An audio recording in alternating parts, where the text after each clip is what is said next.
Your last presentation of the day.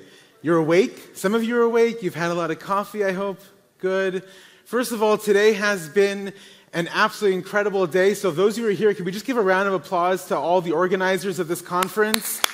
Absolutely incredible. So what we're going to talk about in our time together is how to understand and break down user uncertainty using vector search and GenAI. Like all good things, it starts with Joey from Friends. Now, Joey loved his chair. He loved his chair so much. And sometimes, particularly for those of us who work in this field, we sit in our chair for quite a lot of time. And we also really love our expensive chairs. And then we have our friend come over and ruin that chair. Now, I bought that chair years ago, Joey says, and he wants to find a replacement for that chair. Does he remember the name of the chair? No. Does he remember the brand of the chair? No. But he knows what he likes about it.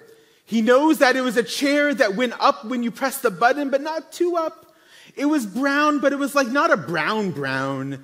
It was more like an earthy brown. And that's what he searches for. The question, my friends, is will Joey find his chair with that query? What do you think? No, of course he will. You're a natural optimist. I love you already. This question is pivotally important.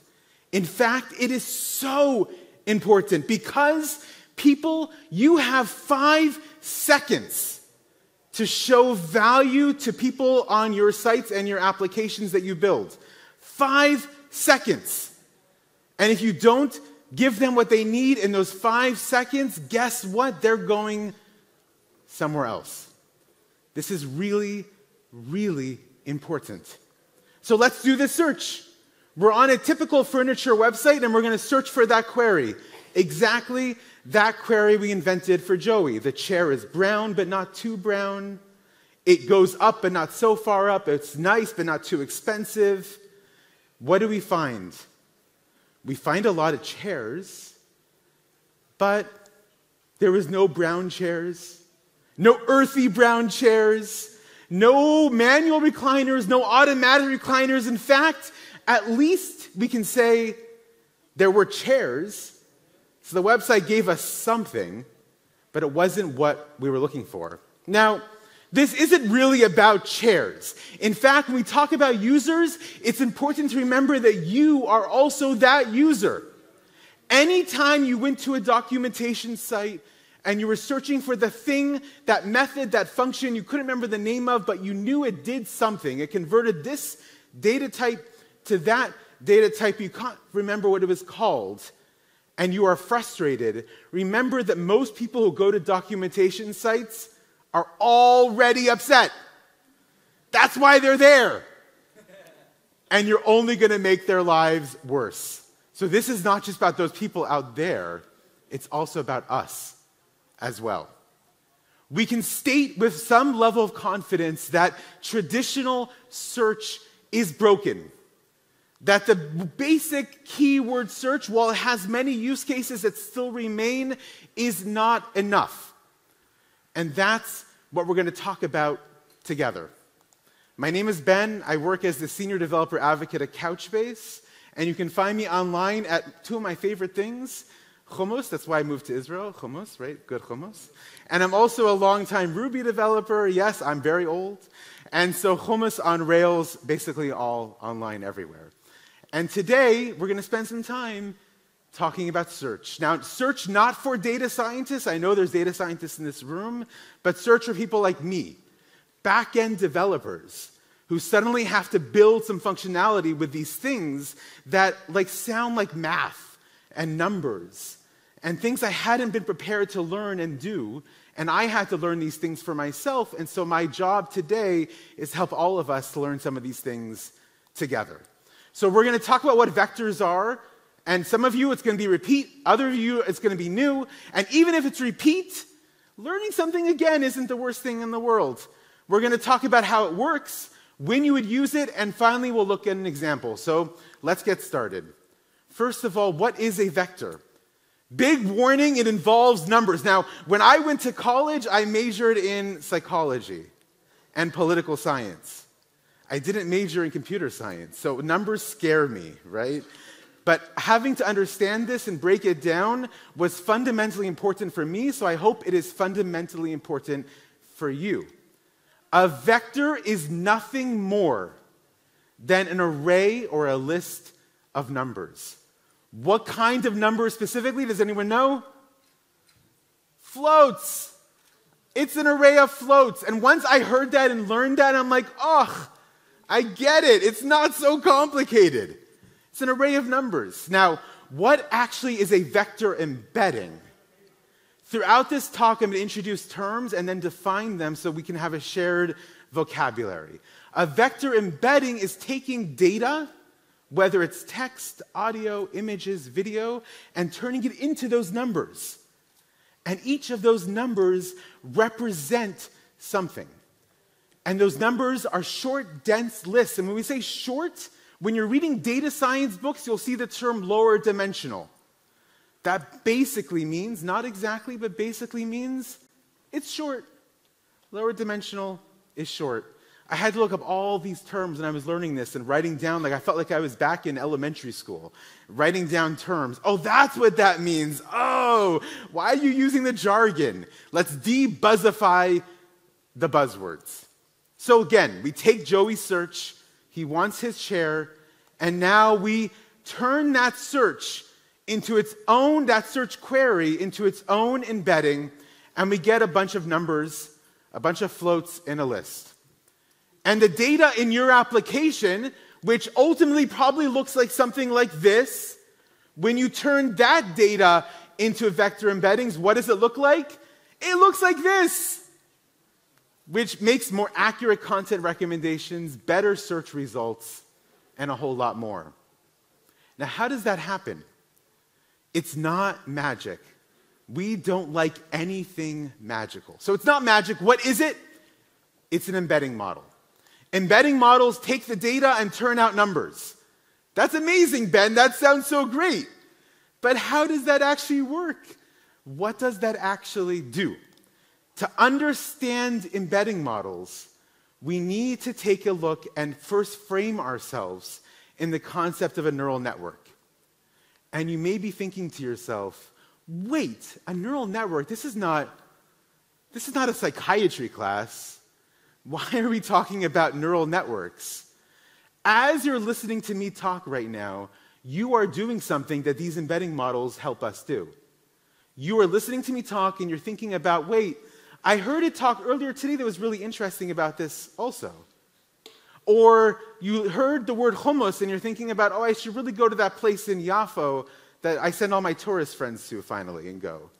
Or I have to meet up with people tonight for dinner, but I'm so tired and I just want to go home. You're making connections between the things you heard that's now or earlier and data and other inputs you had from before. You are doing what this does.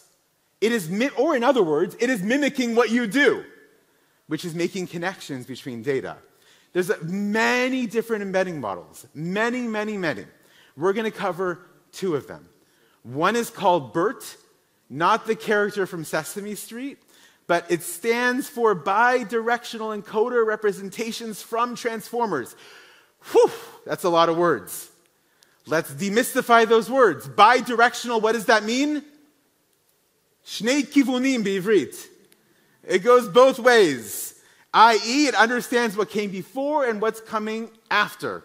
It's trained on a lot of data, and really importantly, it gets really high marks for natural language processing, which means understanding the way we speak, with sarcasm, with negativity, with cynicism, with humor, with understanding sentimentality, understanding human language. The second model we'll mention is one I am guaranteed everyone in this room has heard of and probably has used maybe 5,000 to 35,000 times today, which is based on 3 letters. You know what those 3 letters are? GPT. GPT. Don't worry, your boss is not here. You can say you use GPT. GPT stands for Generative Pre-trained Transformer, and unlike BERT, it's auto-regressive, which means it understands what comes after. So if I gave it a sentence, a partial of a sentence, it would start recommending completions for that sentence. Ever use things like code completion? Right? It's understanding and recommending what may come after. Is it always perfect? No, definitely not. Do we want it to be more perfect? Yes, we do. But it makes the best recommendations it can based on the data that it has. And it's excellent at generating text, summarizations, translations, etc. So now that we have a bit of understanding of how that works, how does this intersect with search? So to understand search, we have to get really close to each other. Really, really close. We're going to forget the 2-meter rule during COVID. We're going to dive right next to each other and become best friends. But not that kind of closeness. What we're actually going to talk about is closeness as it relates to vectors. When we talk about closeness in vector search, what we're talking about is how close two vectors are in dimensional space.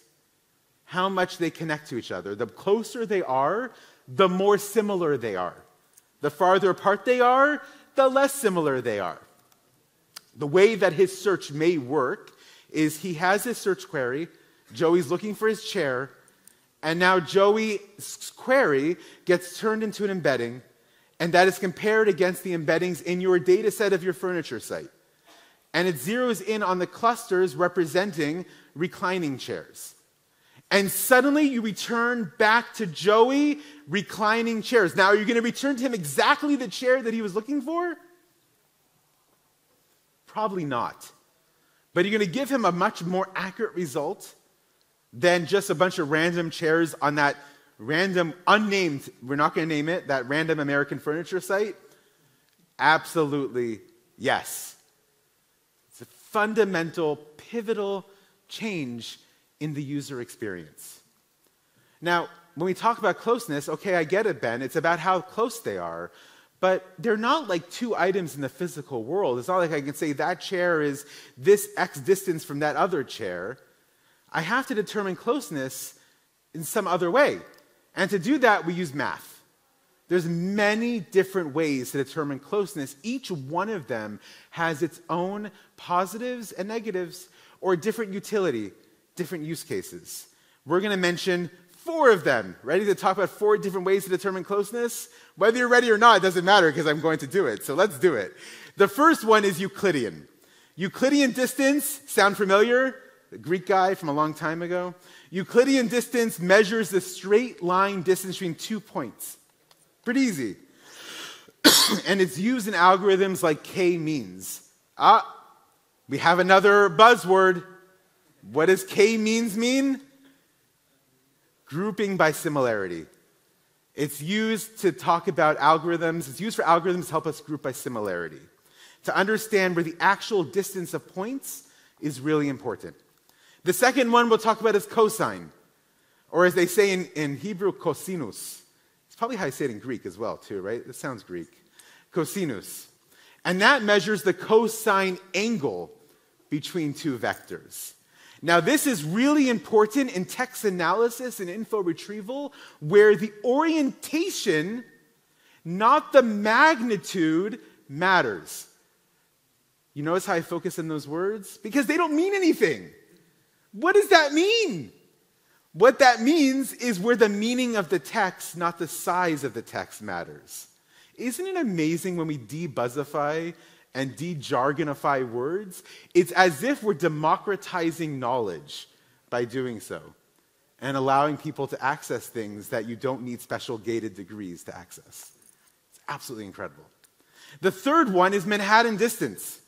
This is not how far it is from Times Square to Greenwich Village. This is actually a mathematical formula. It measures, and this may be one of the easier ones to understand for non-math people, measures the sum of the absolute differences of the coordinates. This is used in a lot of machine learning algorithms and optimization problems. And the last one, I forgot. I had more buzzwords. I totally missed the buzzwords. How could I forget buzzwords? High dimensional. So if low dimensional is not a lot of information, high dimensional means a lot of information. And linear, where the differences are linear, means the differences are straightforward, because linear means in a line. Straightforward differences. The last one we'll talk about, and you see I put it in different colors to distinguish it. This is one of my favorite ones because it's used a lot in content recommendation systems. And this is called dot product. Now, what's fascinating about dot product, and this is homework for you all later. I'm not going to give you the answer to this. I want you later, this is your objective, if you choose to accept this mission like James Bond, I want you to find not the vector embeddings, but just the vectors of 3 colors, red, green, and blue.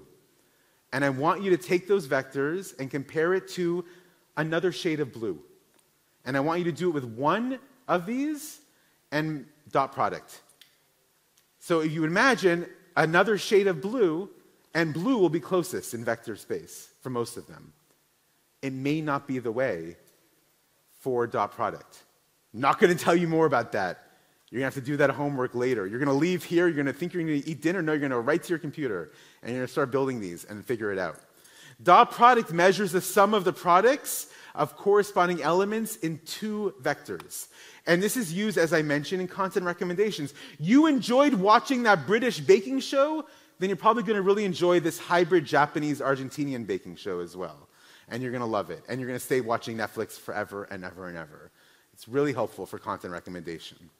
Now, I said there was a lot of math. That was a lot of math. But what it all boils down to, if you want to really put it in simple language, keyword search, which is where we all begin. We all start with keyword search. It's really fast.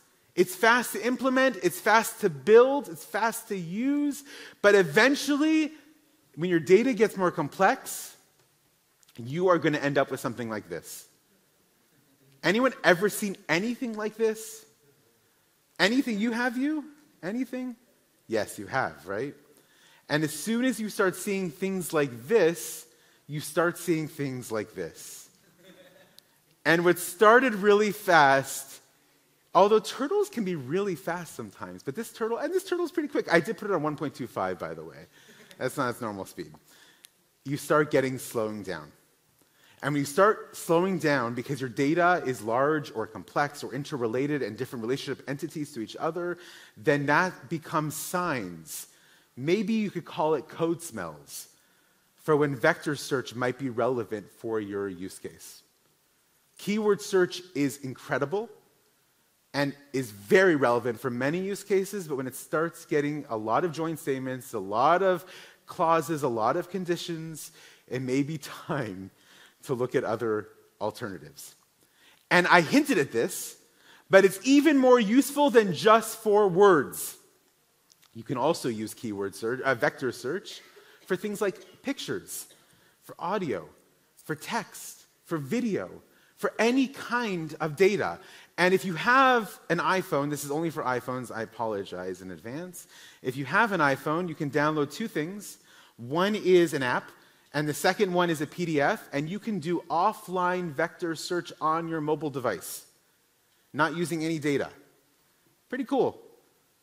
Only iPhones, I apologize. And I know I said that, but I feel really bad. I see your face, and it looks very sad. I'm really sorry. I'll give you a moment to scan that if you want.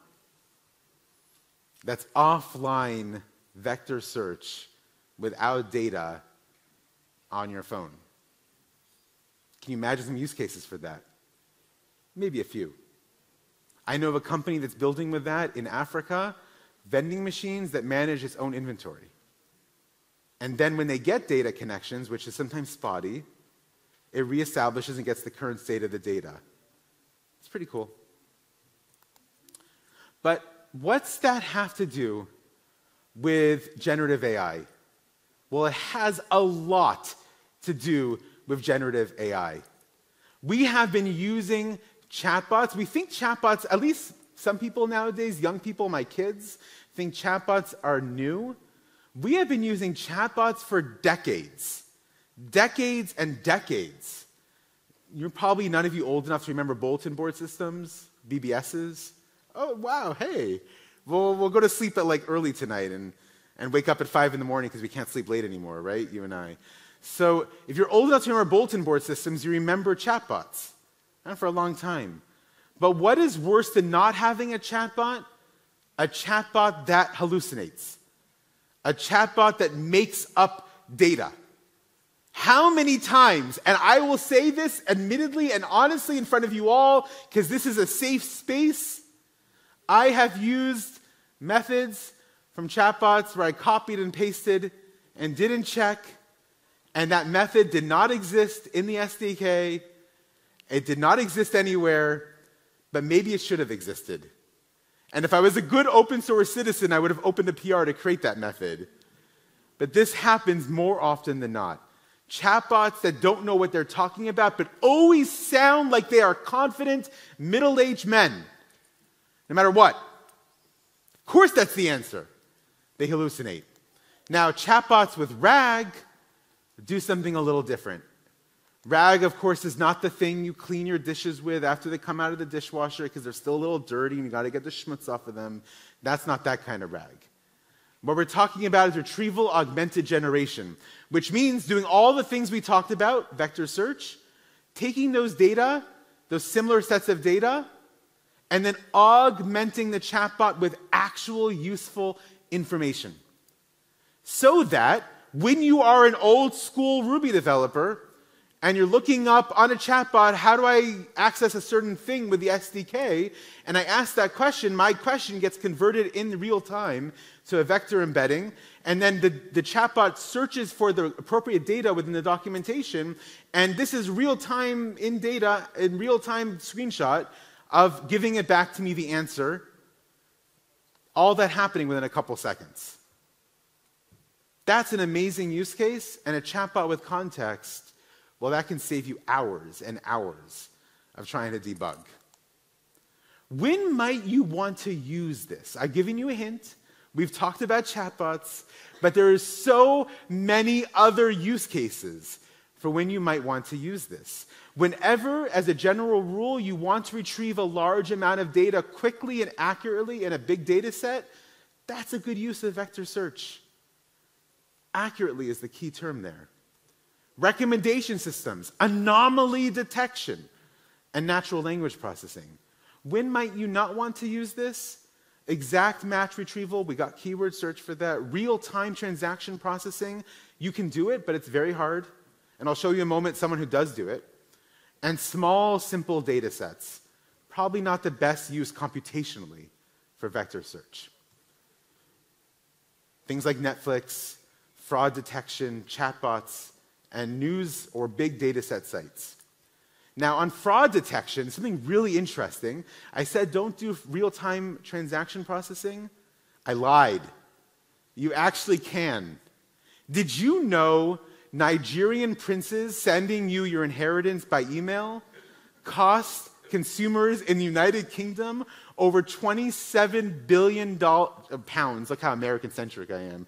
Over 27 billion pounds a year. That, my friends, is a lot of shekel. You can buy a heck of a lot of hummus with 27 billion pounds. Those Nigerian princes are fleecing the poor people in Manchester and Birmingham and other places in UK, I can't remember where they are. They're fleecing them. But using vector search, Revolut, which is coming to Israel, by the way, one of the UK's largest online banks, detects fraud in credit card transactions in under 50 milliseconds for every single transaction for their 12 plus million users. So you can do real-time fraud detection with vector search if you build it well.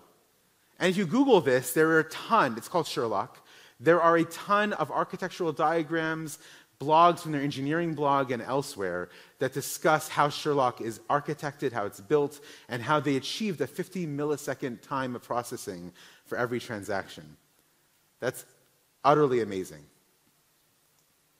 Now, we're at the point where I want to show you an example.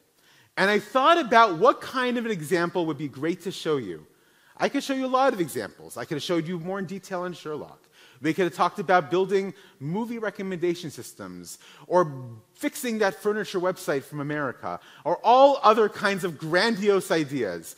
But I'm going to show you something that I think, at least for me, maybe for some of you, is deeply relatable. Whenever I want to experiment on a new thing, new framework, new language, new tool, there is one place I go to experiment that feels safe. It feels comfortable, low risk. And that, of course, is where? My personal website. I rebuild my personal site so often, it's ridiculous. If only I wrote more content for the blog and less time rebuilding the actual site, it may be a little more useful. But I find it a really good playground to do this, because the risks are pretty low. If I don't succeed and I break my personal site, then the 5 users every 6 months are not going to be able to see my personal site. That's really tragic. If I do this in some project at my company, that could be a lot more severe. So this is where I started building with vector search, because I do have a blog on my website. It's got all of 35 articles on it. Of course it needs vector search. Obviously. So what I did was I built a little serverless function that essentially vectorizes the embedding of the query from the user on the blog, and then searches through my blog for the right data set and brings back 5 most useful or 4 most accurate recommendations of blog posts. So 5 out of 35 blog posts, that's a good number, right? 5 out of 35 most useful or most similar blog posts to their query. And I just hosted this up on a random web hosting server, one of those like Vercels or whatever, Netlify Vercel as a serverless function. And this is what happens. And when you search on my blog, in a second, basically, this happens, maybe 2 seconds. I didn't time it. I'm not a front-end developer. I'm sorry. I don't time every single paint on the DOM. I don't even know what those words mean, but I heard front-end developers use them quite a lot. I don't do that. It happens quickly. And then I have my indexing in my database. I built my index, and it does the vector search using the index that I built, which, by the way, this is a free platform, 10 gigs free, which is more than enough for any blog post that I'm ever going to write. I could write blog posts from now until I'm 120 and not reach 10 gigs worth of blog posts on my blog. So that, I think, is a really useful small example, because maybe you're working at a place where you're not ready to implement this. Maybe you're working at a place where things happen a little slower. But if you have a portfolio site, you have a personal side project, I heavily encourage you to take the time and actually just do it on your portfolio site. Build out some vector search functionality, play with it. What's the worst that could happen? It breaks. And your couple users feel dissatisfied because they could not get to that blog about adding vector search to your Astro blog. Look at that. Look how relevant that was. So, and it's an Astro website, by the way. Astro is an amazing JavaScript front end, even for non-front-end developers, as an aside. If you want to learn more about this and you're curious, if you say, oh, Ben, I am a back-end developer, I'm a full-stack developer, I'm a front-end developer who's back-end curious, and you're really curious about more about vector search, and you're like me and you look at all those books, all those resources online, and they all are written for people who did data science as a career or did it in university and know all these terms, then just as my little pitch, I am coming out with a book in February 2025, published by Pragmatic Programmers, on this very topic, meant for back-end developers to learn vector search. Everything will be in Node.js and TypeScript, end-to-end. I'm sorry for non-JavaScript TypeScript people, but they told me that's very popular, so I should use Node.js and TypeScript. And you will build and implement a full vector search implementation, including end-to-end testing, optimizations, and even connecting to things like Grafana, Prometheus, connecting that data for observability purposes. So you can sign up on that QR code or vectorsearchbook.com, and you'll get a small discount when it gets published. So be on the lookout. Thank you very much for your time.